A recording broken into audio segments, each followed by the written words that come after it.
All right, let's talk about these flashing signals. I've had quite a few questions about how I wired these up. I have a video that goes through it quick, but let me just talk a little bit more about it. These are Tomar. They're made in Washington State, so they're handmade in the US, which I like. Occasionally they go out of stock, but they always restock. I like them because they're made out of brass. They've got great detail, and they've got LED flashing lights on both sides, the front and the back, which is prototypical. If you look back here, you can see that they're on the back side as well.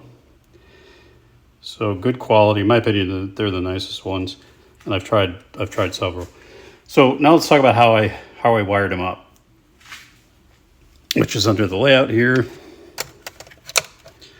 And there's two components. They're both Circuitron. So one is their DT4, which is their block detector, and the other is FL2, which is their flashing circuit board. Relatively easy to install. I mean, once you kind of get the hang of it. I'm not an electronics guy, so if I can do it, anybody can. So the way the DT4 works, I've got a 3-track crossing. So I need to detect if any one of those 3 tracks are obstructed. So it has actually 4 block detectors, 1, 2, 3, 4, and the 4th is lit up because it's not wired. I only have 3 tracks at the crossing. So it's real simple. I use photo sensors, which Circuitron sells the very small ones, which are nice because you can hide them between the ties and you don't see them. And there's four inputs at the top, S1 through S4, and again, I'm only using the first 3 because it's a 3-track crossing. So this is where your track sensors feed in from each of the 3 tracks, and then there are 4 outputs. So the 3 tracks are tied together because if any one of the 3 tracks is triggered, it'll sound the crossing. So that then feeds into the FL2 flashing circuit board. It's powered, and the power comes through here, and the input is 12 volts on this side of the DT4. And when it's activated, it sends a signal to the C, or the control, and that also controls the flashers, and it also controls the bell. So you hear a bell. So in addition to the Circuitron components, I have up here what you see, the green circuit board, which is basically a 3D printed black speaker box and a circuit board, and that's from Iowa Skilled Engineering, and that has a recording of an actual bell. That's why you get that nice realistic bell sound. So that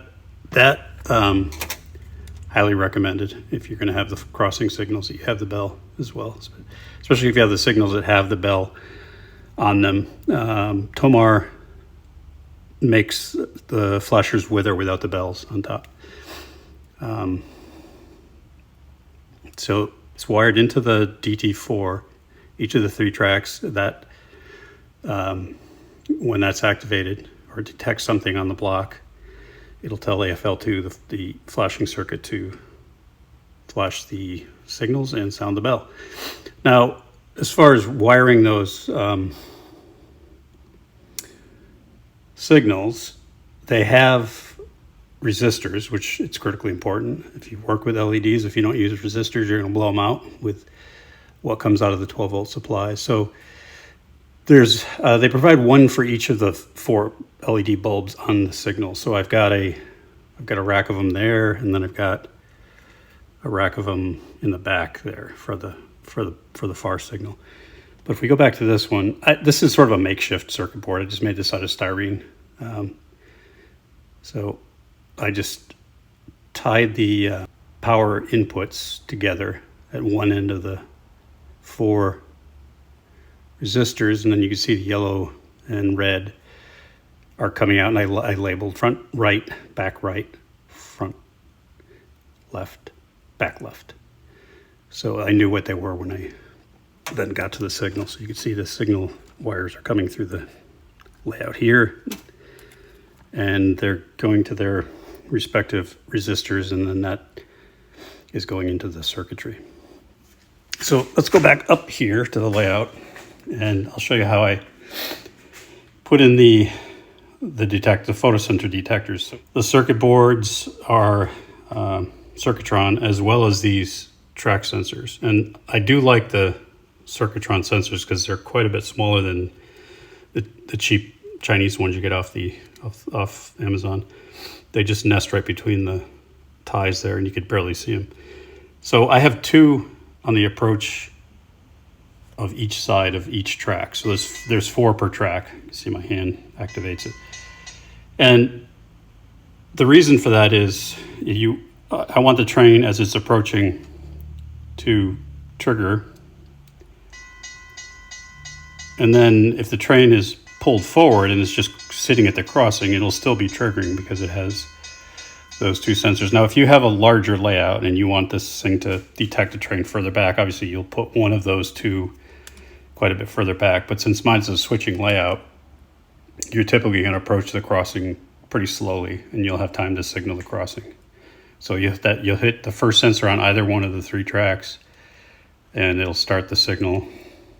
So you do that track, that track, that track, and if there's a car in the middle off of that first crossing, as long as it's sitting on any one of those 4 sensors, it's going to be activating. So you have to clear the entire crossing before it shuts off. So those are the sensors. And then the only other piece is that bell you hear, which I showed you, which is Iowa Scaled Engineering. And the way that works is it's a 3D printed speaker box. And this is their recommendation, and it works good actually, is you just drill a hole, and there's a corresponding hole in the top of the speaker box. And what that does is that allows the sound to emanate out of the general vicinity of where these flashers are. So it gives a pretty realistic sound. So I hope that's helpful. Certainly leave questions if you've got them in the comments. And I'm going to just turn this engine on here. Start that engine. It's 2203 in my GE. It's now actually pulling every one of the 10 cars that normally sits in my yard because, as I'll show in a future video, I've added an extension of about 2 feet, 25 inches, that allows me to pull the full train through and then back it into the yard. But anyway, let's just activate the signals.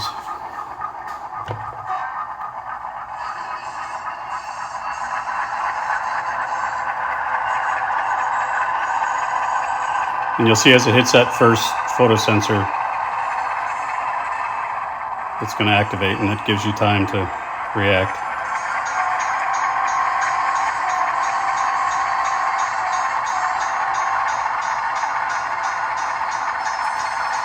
All right. So you get the idea? Any questions? If I can help in any way, reach out, and have a great day. Thanks.